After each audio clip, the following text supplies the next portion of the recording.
केंद्र सरकारकडून शेतकऱ्यांसाठी पीएम किसान सन्मान निधी योजना राबविली जात असून यामध्ये शेतकऱ्यांना 3 समान हप्त्यांमध्ये 6,000 रुपये खात्यात ट्रान्सफर केले जातात। हे पैसे डीबीटी मार्फत थेट शेतकऱ्यांच्या खात्यात जमा होतात।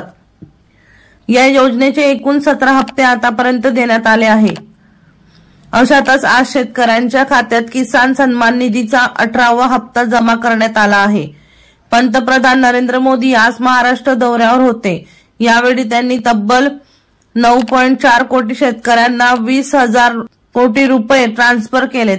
सर्व शेतकऱ्यांच्या खात्यात 2,000 रुपये ट्रान्सफर झाले आहेत।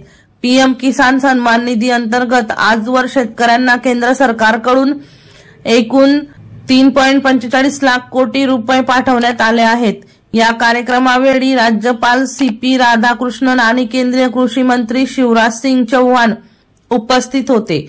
तसेच केंद्रीय मत्स्य व्यवसाय मंत्री राजीव रंजन सिंग यांच्यासह महाराष्ट्राचे मुख्यमंत्री एकनाथ शिंदे, दोन्ही उपमुख्यमंत्री उपस्थित होते। त्यासह 2.5 कोटी शेतकरी या कार्यक्रमात वेबकास्टद्वारे सहभागी झाले होते। वर्षा लोहार यांचा रिपोर्ट V1 लाईव्ह जळगाव।